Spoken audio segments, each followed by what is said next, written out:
Hey everybody, Chad Wesley Smith here from Juggernaut Train Systems in Columbus, Ohio with Matt Wenning at Ludus Magnus. Matt, thanks for Yeah, no problem, taking the buddy. time. Yeah. Columbus's most wanted. And Yeah. anyone's going to burst in the door here. Maybe. Yeah.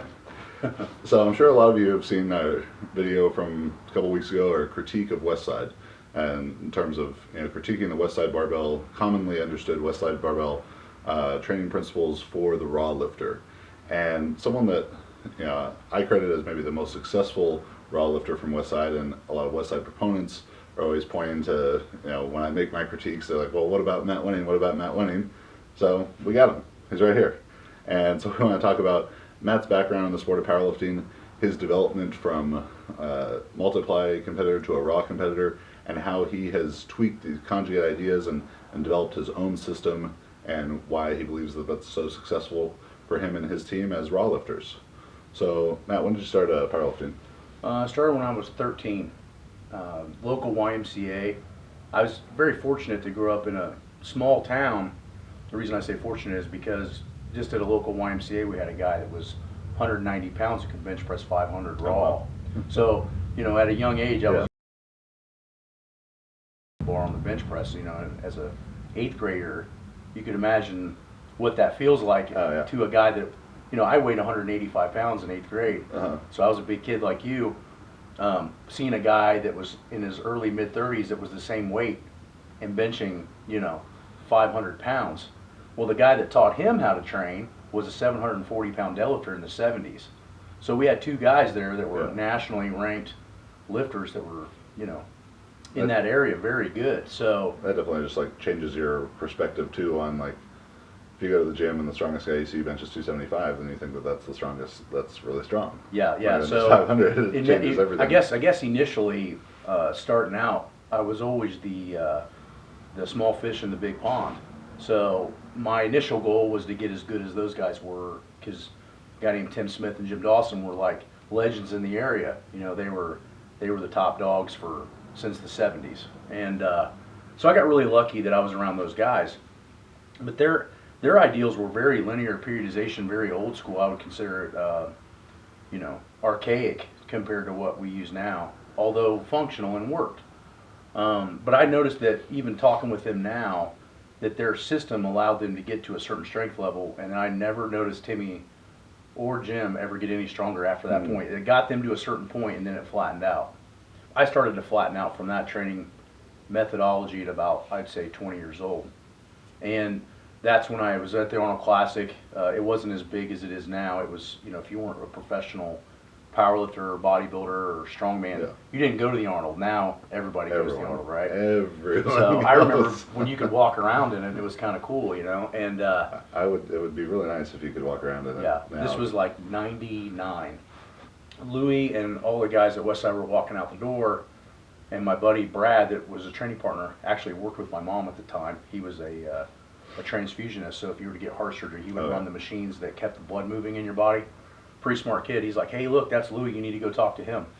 You need to get the fuck out of Indiana and start learning how to train smarter. So I finally get the balls up right when he's about to walk out the door and go up to him like, hey, my name's Matt. I'm a pretty good lifter from Indiana.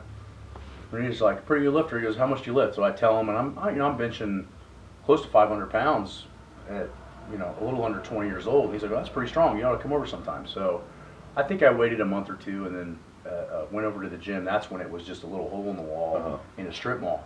Back when Dave Tate and all those guys were still lifting at a higher level. J.M. Blakely was there at the time. Vogelpool was just getting good. I remember his big claim to fame at that time was he was able to pull 800 conventional or sumo, either way.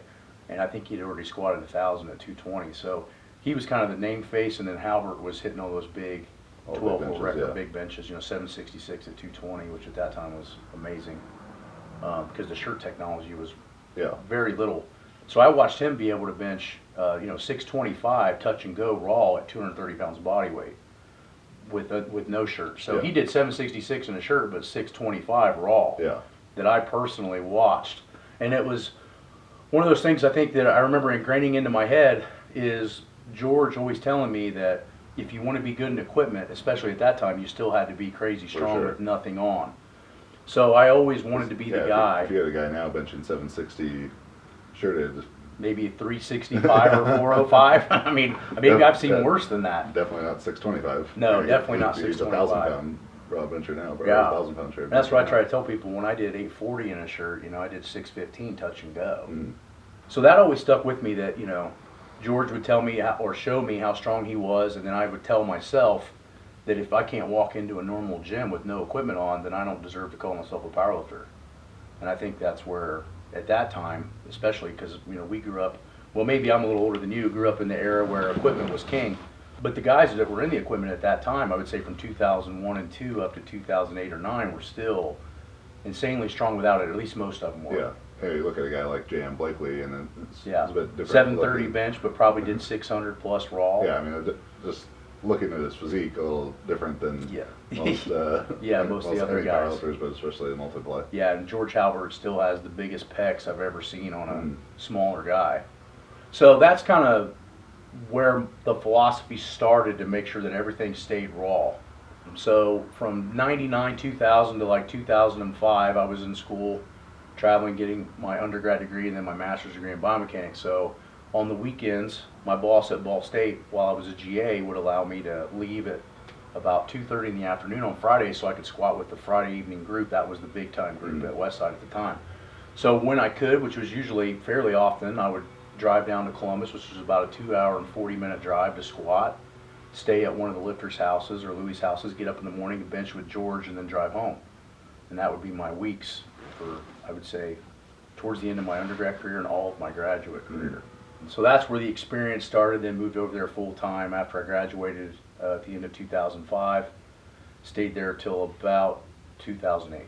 So I was there for 2.5 or so years full time.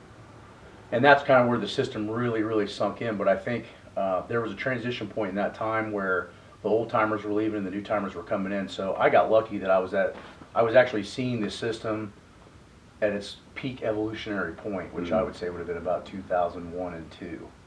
Maybe 3 and 4. But then after that point, the old guys started to retire, the new guys started to come in, and I think the system changed slightly and the gear got way more drastic. So instead of, in the old days, we would do a geared lift every 3 weeks, and then every 2 weeks would be something very, very heavy raw, chains, bands, different kinds of bars, whatever.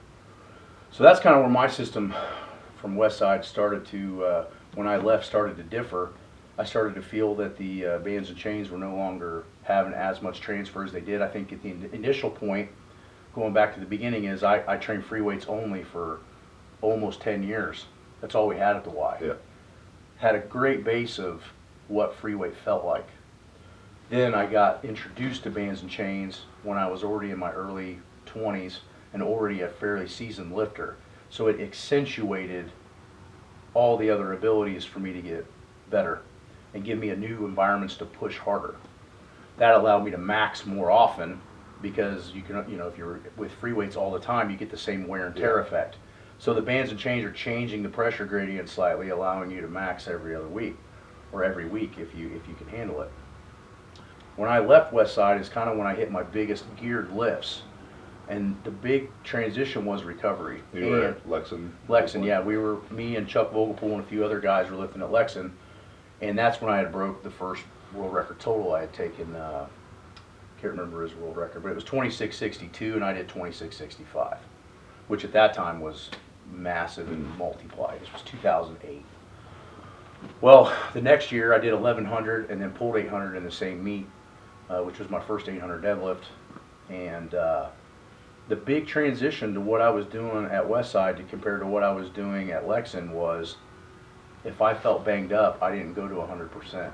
I went to 85, 88 and dialed it in. The next thing I started to experiment with is actual meet preparation techniques. So what I decided is like 10, 12 weeks out, I would take a free weight and I would put all my gear on and I would go down as far as that gear would let me, how I would have it set up at the meet.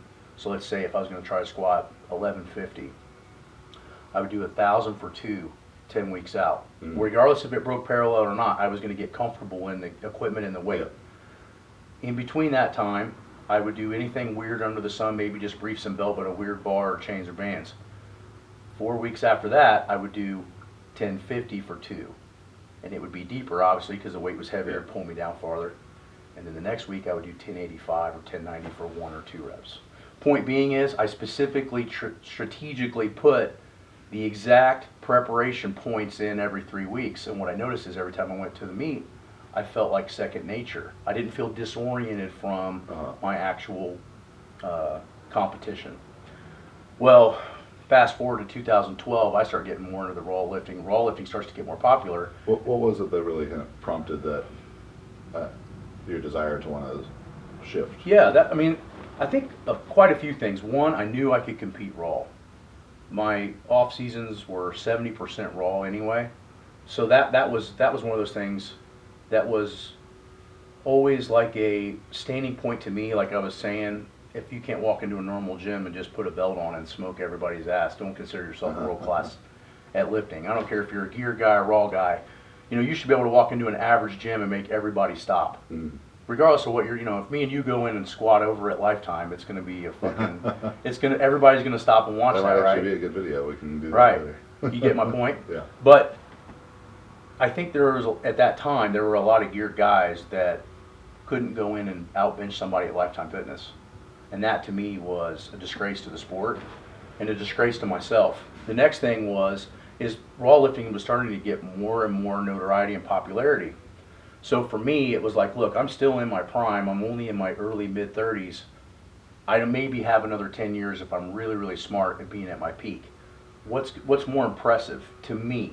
Now, maybe to other people at the time, it would be, you could ask 100 different questions and get 100 different answers. But to me, I wanted to be solidified, or at least try to be solidified, as one of the greatest lifters of all time. And you and I both know, if you can't be compared to the old timers, you're not ever going to be the greatest of all time. I mean, in my opinion, the strongest guy I ever saw in my life was Gary Frank.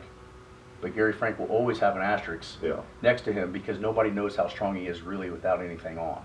But you and I both know if he took that gear off, it would have been... Yeah, I mean, the gear was certainly a different thing. And yeah, whenever you're like 6'4", 340, and you run like a 4.740 at the NFL Combine. Yeah, and you can stiff-legged 940 deadlift. Yeah, and throw the shot put 68 feet.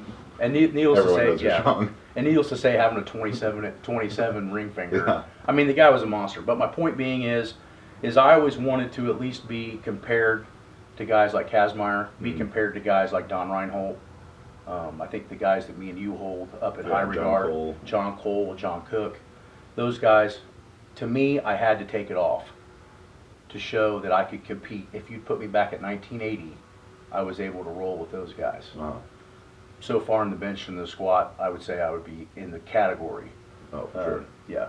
But long story short, to me, in my own personal endeavors, I grew up thinking Bill Kazmaier and all these guys were the shit, because I grew up being trained by the old timers.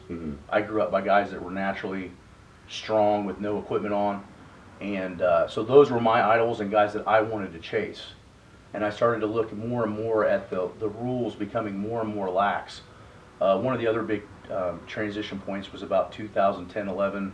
I had went to one of my last pro-am meets as a full gear lifter, and the amount of squats and benches that I saw that were passed. Which pro-am was it? That's right when I had started powerlifting. I would say it would probably been Louis' last pro-am in Cincinnati, like 2010 or 9. Oh, okay. It was the meet that somebody had gotten in trouble for putting a knee wrap in their bench shirt. Yes. Those types of things. So I had an SPF Pro-Am, Ironman Pro-Am, March 2011 in Knoxville. Yeah. In a Days Inn ballroom in Knoxville, Tennessee, and then the 2011 Power Station Pro-Am in Cincinnati. Yeah. Those meets are a very interesting experience. They were interesting experiences. The problem is 2007, 8, up into almost 9. Those meets had multiple judges that were not in the same federation. They didn't turn full SPF till 2010 and 11. Judging was so ultra strict.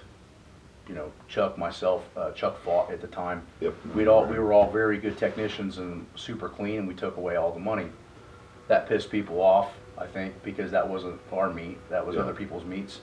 But I started to see in the next years or two that the guys weren't getting stronger, that the numbers were going up because the judging was getting looser. Because you squat a half inch higher every meet. Right.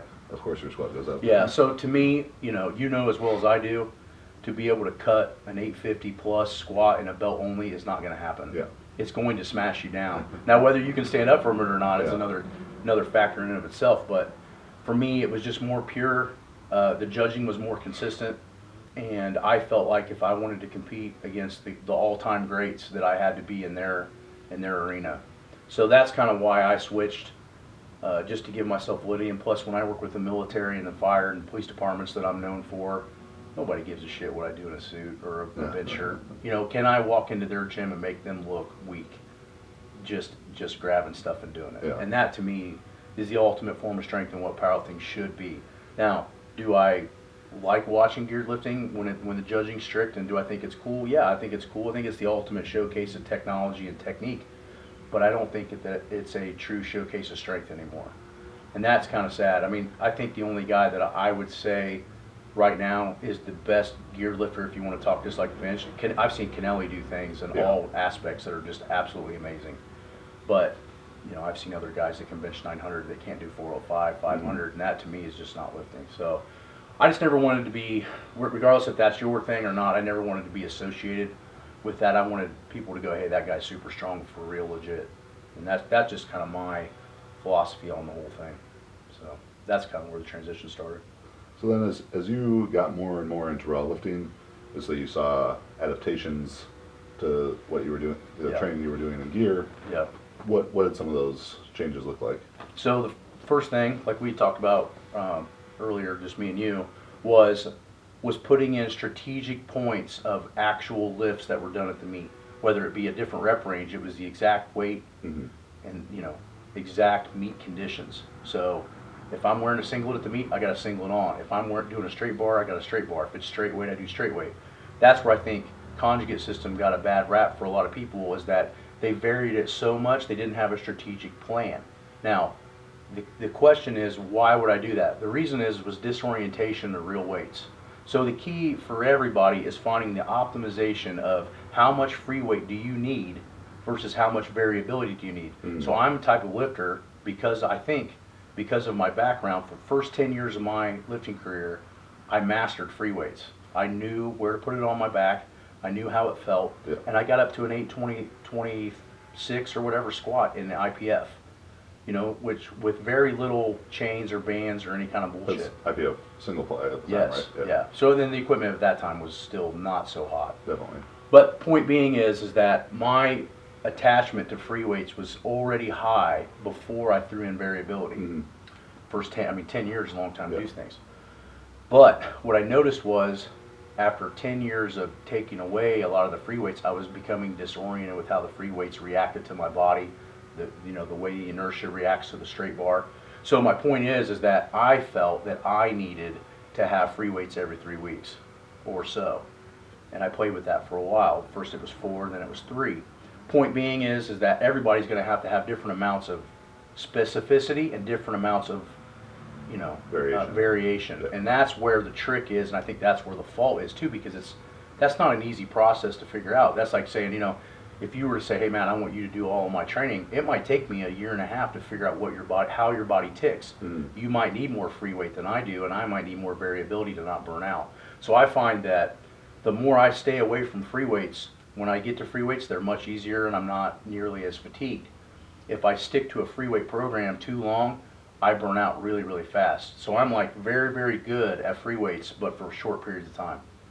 And other people I see can grind free weights every week. Yeah, I think that's something important to remember too, that you've been competing in powerlifting for 24 years at this point. Yeah. So in that 24 years, you've probably done, I don't know, let's call it like 100,000 squats with a straight bar and straight weight. Right.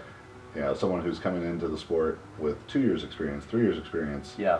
For them to try and change exercise every single week and different bar every single week. Yeah. When they've done, a tenth or less of the straight weight squatting that you've done, they're the ones who are they need more specificity, because they're not masters of that movement yet. So I think the first thing that you try to sit down, engage with anybody that you deal with, is goal. Okay. So I have a lot of clients here that train very, very variable. They do very different things all the time, but their end goal is to not be awesome at powerlifting. Their end goal is to get as strong as they can possibly be with the least amount of wear and tear. If that's your goal, then I think variability is crucial because of pressure gradients. So if you're doing different bars and chains and bands and free weights and mixing them up all the time, you're going to get stronger long term, but the wear and tear on the knee, the lower back, and the abs maybe, we don't know for sure, but in my opinion, I think so, would be a lot less. You'd be able to go a lot longer, a lot farther. For instance, if you have a car. If that car is brand new and all you do is burnouts and a left-hand turn, you're going to have certain parts wore out and other parts never get touched. If you drive the car the way in which it's intended to be driven, that car is going to last 150,000 miles. A little bit of highway driving, a little bit of city driving, a little bit of braking, a little bit of acceleration. My point is that it's variable. So the body, I think, works in the same fashion. If you have enough variability in your training, it's going to allow you to train longer. So if your goal is to just be a strong person and have the minimal amount of wear and tear, I think variability is key. If you're trying to be the best powerlifter you can, but you have minimal experience, you have to stick to free weights more often because you have not mastered that yet. And I think there is that 10-year rule there. Once you hit 10 years, like I'm sure you've hit 10 years for a while now, your training can be much more variable because you have that 100,000 squats under your belt with that free weight. Yeah, like the squat, bench, deadlift, they're not overly complex movements. Right. And I think people who train more in the style that I train make the mistake of being overly specific. I think I may have made that mistake for a bit and just kind of gotten a bit stale mentally more so than physically. But they're being they're being overly specific, while people on the other side, a lot of kind of pitfalls of people doing conjugate training is being overly variable. Yeah. But once you're more advanced, it's kind of like riding a bike. I mean, it's not going to take me 20 squat sessions or 20 weeks or something to remember how to squat with them. Right. Yeah. If you go live in another country where say you just walk everywhere and you come back, you're not going to forget how to drive a car. Yeah. Right. But to peak at an optimal range, you have to have enough of specificity and then enough of variability, and that the hardest part with the training is it's individual for everyone. And I think a lot of it is training experience, or training history. I had 10 years of free weight training, so when I went variable, it produced a great result because I had a solid base. It would be very difficult if you want to be a world champion and not create a solid base before you start working your way up the ladder. And I think that's where people get confused. But if your goal is to not be the best powerlifter in the world, you can vary it a little bit more. And I play with it a bunch. I've got some people that have had high variability in their training and do very, very well. Other people do very poor. I think a lot of it comes down to psychological burnout rate, getting stale. So for me, like I said, personally, I have to have a lot of variability because I burn out very quickly. For other people, they can do the same thing over and over, week after week, and it doesn't bother them as much. So you have to find out what kind of personality you have, what your body's capable of withstanding all the time, and then be able to decide, okay, what parameters can I play in at this point? And the problem is that you never step in the same position twice. So as you age, your body is changing. So the amount of variability may need to increase or it may need to decrease depending on where you're at that time. And that's, I think, the hardest point of learning conjugate training, because it's very simple to write out a linear periodization and have it very specific. But if you get burned out really fast or your technique's not really, really good, you can have a lot of issues. So I think the main thing that's stayed the same for the last 16 or so years that I've been really good is that all of my training has always evolved around where my weakest links are. I know what I need at the time I need it, and it makes me good. And that's the big difference that I see people have pitfalls. They get into a system and they think because they're doing the system that it's going to work for them. And that may be true to a point, but the problem is the system has to always evolve to what you need at that time, and that's not easily seen. Yeah. So I'm always watching my videos and saying, well, my upper back needs a little more. My hamstrings aren't engaging correctly. I'm always putting that into my training to try to find the next weak link in the chain to fix. And that's the hardest part with all of it, is figuring out, okay, what do I need at this point in time? Because what got me good 3 years ago, so my training to bench 606 was about 20% different than to bench 612. That's 6 fucking pounds. And the training is 30%, 25, 30% different. Yeah. I think that's something important for everyone to understand, that people who are really elite lifters, they might have a system and it might have a name, that they wrote or whatever, but very, very few people, if any, are just taking a system out of an ebook or out of an article or something verbatim that someone else gave them and just doing it with no adaptations. Like Matt changes his system for himself, for his clients. Yeah. You know, what I do is different for myself, for Brandon Allen, for T, for Jake, for all these different people. And you got to take ownership of what you're doing, and you got to understand why you're doing it for you, not just because this guy said it at a seminar or I read it in this article. Yeah. Yeah. Make it work for you. I think that's the key is figuring out what you need at that time. If you read a lot of Vasily Alexiev's training, he was the first Russian lifter that was allowed to break away from the Russian system. Yeah, he has like that. Well, go ahead. No. So point being is that he adapted his training to his needs at that time, and that's what made him a awesome lifter with a very long career of 80-something plus world records. Yeah, he has a great quote, something to the effect of, everyone wants to do my program, but you can't do my program because then it would be your program. Yeah, exactly. So like I said, I think some of what I do has some mirror image to what you do. Some of what you do probably has some mirror image to what I do. And the key is that everybody is going to have a different athletic background, a different biomechanical background, different muscle fiber typing, different type of psychological where you have high dopamine, serotonin levels naturally, testosterone levels naturally or supplemented are going to inhibit or progress how fast you can recover from things. And then the big thing that I think we both agree on is having the highest level of general physical preparation you possibly can to be able to even do the training. Yeah. And that's where everybody wants to skip. They want to be strong, but they don't realize that pyramid base has to be massive. So what I post a lot on my extensive warm-ups. When I bring in a new person that's even fairly strong, they try to do my warm-up and they're fucking destroyed. So the point being is that what I do to just even get ready to lift is 300 to 400 reps of things before I even bench. That initially started because I always felt like when I lifted at Westside, we went straight in, we did very little warm-ups, and we went fucking heavy. Well, that didn't have a whole lot of transfer after being destroyed after squats. So what I started to do is I would show up early and do a lot of extra work to feel that fatigue set in, similar to after squatting, so then I knew exactly where I was on the bench pre-fatigue. Because you know as well as I do, you go squat 900 and tell me that your bench is going to feel the same as when you're on your bench day when you're fresh. Absolutely not. So I always put myself at a deficit to bench press because I know I've done it after I squat. So that's where the thought pattern of the warm-up started and evolved since then 5-6 years ago. So I know that you watched our video with Dr. Mike and I last week. Yeah. What'd you think? What were we right about? What were we wrong about? I think the thing you're right about is like what we talked about is you can only base the system that you're judging based on the literature.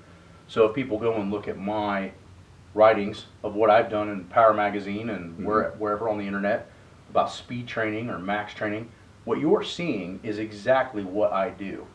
So based on literature, you have laid out exactly what that system is. So there's a lot of people that use my system or I write protocols for. If you go read that article, portions of their training are based on that article. So I think with that being said, you have to go off of exactly what you're saying. You have to go off of what's available.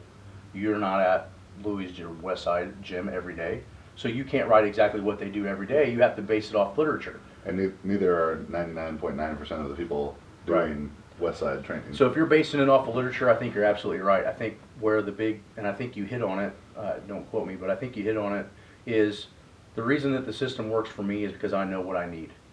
And that is the whole power of using a conjugate training. It's the power and also the crutch.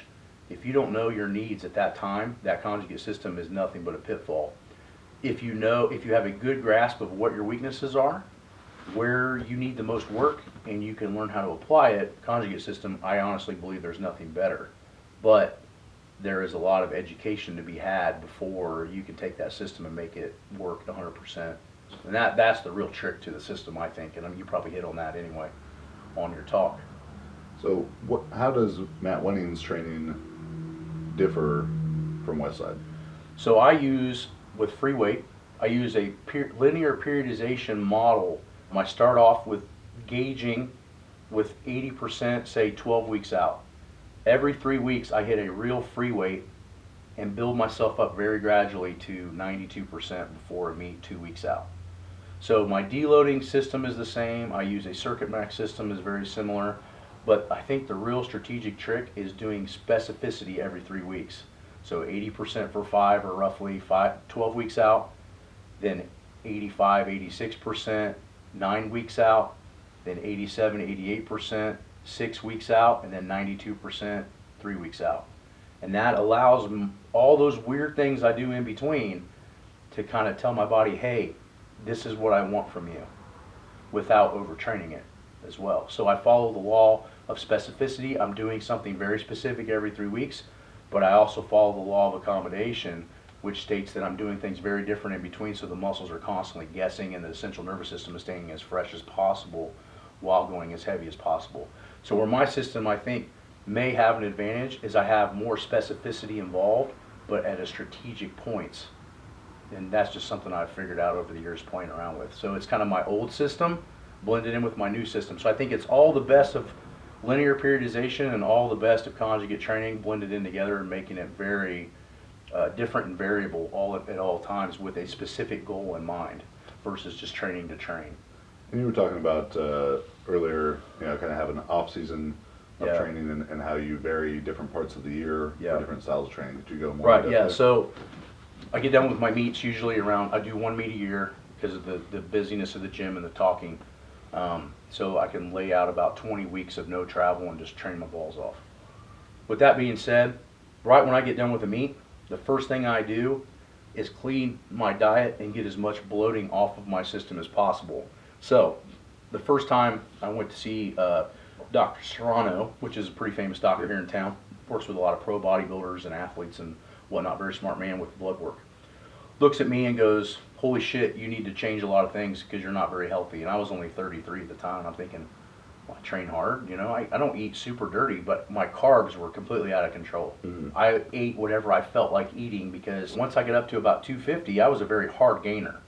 Like, it took everything under the moon to put on a pound or two. Mhm. So in college, I had to eat a ton of food, pretty much whatever I wanted to either maintain or gain even slightly weight. So it took a long time for me to fill out the 275 class. It took me a long time to get up to a full 300, 305 pounds. But I did it by eating not so great.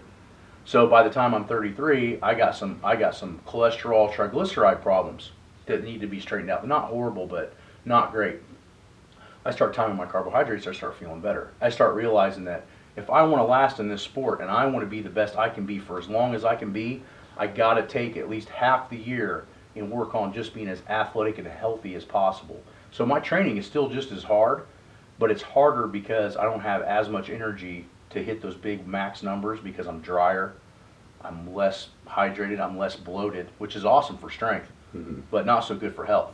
So what I do is I try to get as clean, as healthy as possible, and then 4 or 5 months of the year, I get as big and as strong as I can possibly be, but I create windows of time in those years to make sure that I'm either working on health and athleticism and then pure strength versus just going strong, strong, strong all the time.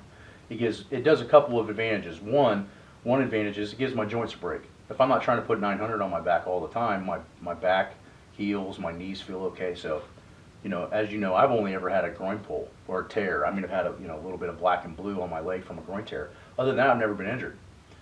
I'm 36, 24 years competing. So that to me is a good sign that you know what you're doing. The next thing is that it actually, when I go back to getting stronger, I notice that when I only focus on my weaknesses. So right now, my emphasis is not the heavy weights. It's the hard accessory work fixing the weak points or whatever I decide those may be this year. Because as you know, once you get super strong, it might take a year to get 1 or 2% better in one little thing. Because the muscles are like, wait a minute, we're about as far as we want to go, so it takes 6 or 8 months. So it allows me to focus on my weaknesses, back off some of the bigger weights. It doesn't mean I don't use a max effort day. I just don't go 100 miles an hour. I do what my body wants to do that day, and if it feels weak, I don't push it. If it feels strong, I push it a little farther. In the in season, when I'm getting ready for meets, it doesn't have a choice. Whatever weight I decide that needs to be done that day, I make myself do. So I have training, I get a mental break, I get a physical break, I work on a different part of my athletic abilities, And then the other half of the year I work on getting super strong. I think I saved my ass in my 30s. Because if I would have just stayed big and strong, one, I'd probably have more health problems. Two, my joints would slowly be wearing down. And I'd probably be towards the end of my career versus I feel better now than I did when I trained at Westside because I listened to my body. So that's kind of my philosophy on how to work out. So if you had to give advice to, a relative beginner lifter, maybe 2-3 years of training experience, who really wants to do conjugate style training, what would that advice be? Well, the first thing is go to somebody that knows technique. You have to be perfect. Like, if you watch me squat or bench press or deadlift, my back doesn't round, my knees don't come in, my chest stays up. All the things that me and you hold in high regard to try to squat massive weights. That is not the issue anymore, and the reason is because it's been ingrained in my head for years. So the first thing is ingrain the proper motor pattern. That's going to give you lasting results and also keep you from getting hurt.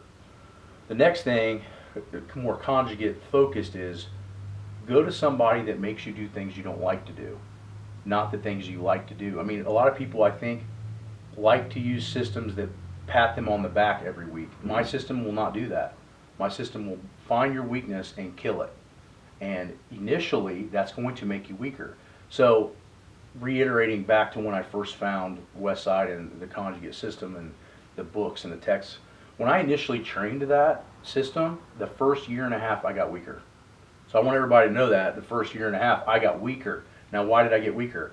I was used to exorbitant amounts of volume specifically in the area in which I was training. Lots of squats for reps, lots of deadlifts for reps, lots of benches for reps. That's all I knew. So when I initially backed all that volume down, initially I got weaker because I was doing less specificity. But then over time it re-blossomed and I got better. So there was a transition point. So when you cut that volume down a lot, do you feel like you lost any muscle at that point? I didn't feel like I lost any muscle. I felt like I lost attachment to the specific weight. Like a 500 bench now felt insanely heavy because I hardly had it in my hands ever. Yeah. That more so than I thought. I actually put more muscle on because I was working on my weaknesses, but I felt like I was detached from what those weights felt like. Because every week you get a reinforcement. Okay, this is 800. Okay, this is 820. Okay, this is 840. So I do that in my system now, but it's separated just long enough, 3 weeks away, that my body's ready to do it again. And certainly as the weights become heavier and you're a more advanced lifter, you're not going to be able to handle, week after week after week of just add 20 pounds, add 20 pounds, add 20 pounds, because the time to recover and adapt between those heavy sessions is too long. I think what you have to ask yourself, the next question you have to ask yourself, or try to figure out what you want to do, is how long do you want your career? If you want to be as good as you can, but a shorter amount of time, you need to work on specificity alone. Be good at squatting and deadlifting and benching and very little else. I think if you want a longer career, I think that the way to get there has to be in a more paths. You have to have more ways to get to where you're going. Because the problem is just shooting a straight shot through the woods, you're going to tear down a lot of trees and you're going to fuck up a lot of shit, in the body to get in a straight line to where you want to be, although that would be the quickest and fastest way to do it. So I think you have to ask yourself, is conjugate for you? You have to ask yourself, are you in it in the long haul? Are you willing to work your weaknesses? Are you willing to do things you don't like to do all the time? And are you okay with only touching free weights occasionally? Me, I feel great at that because I had a good base in it. Others, you might have to do free weights maybe one max day, then one speed day. Maybe not every max day, but every speed day you might need to have some sort of free weights involved or whatever. And that's going to depend on training age. So you're talking that younger group, they're going to need to be using more of a percentage of free weights more often. Yeah, I think that's something that I've written about before in an article called "How I Would Westside." It's probably like 4 or 5 years old now, but when people talk about avoiding accommodation or getting accustomed to movement, I think that a lot of people make a mistake in making such wide, varying changes that they go from straight bar back squat one week to safety squat bar, reverse bands, change from the floor the next week, and the body doesn't know what a squat is. The body doesn't know what a deadlift is. It knows stress and stimulus. Yeah, it knows work. And but to introduce new stimulus, I think can be done for the raw lifter in a fairly narrow scope if they front squatted one week and back squatted the next week and pause squatted the next week. Like, those are all variations, and just of a more specific. Yeah, and that would be nature. something else like I think you're hitting on, is that over the last 10, 15 years that I've played with conjugate training, I got 25 exercises that I know where I'm at all times. Mm. So I know if I hit, say, a double orange band from the bottom on a bench, if I hit 435 to 450, I'm hitting over 600. I know that. Why? Because I've done it for the last 7 or 8 years. And I'll put that in my training strategically to test where I am. So my point is I have testers and I have builders.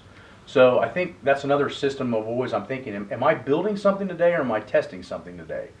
What I do is in my system, especially in the off season, is every 3 and 4 weeks I have a tester thrown in, and then the rest of them are play around stuff. But I got 25 variations or so of squats, 25 variations of deadlifts, and 25 variations of bench. That's a lot of variations. And I might throw in a new one that I see, or maybe you put something up, or I see. My variations are very boring. Yeah, Kennelly do something, or whoever. It doesn't matter. Yeah. But if I see something new, maybe Kennelly do a weird accessory exercise, or maybe you do a different accessory exercise.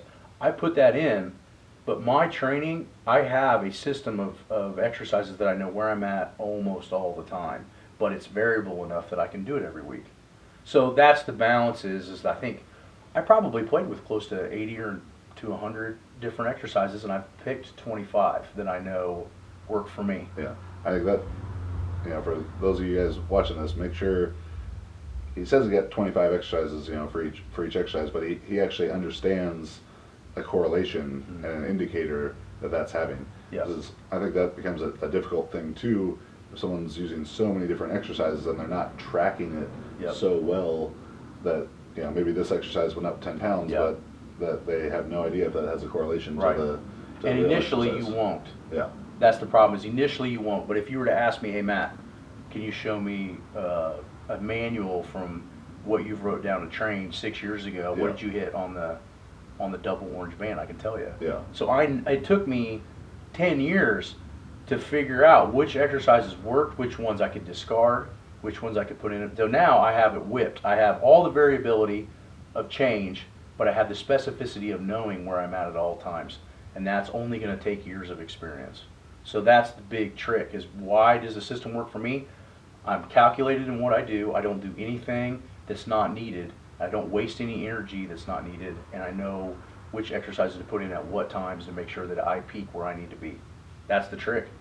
But it's a long-term process. Definitely.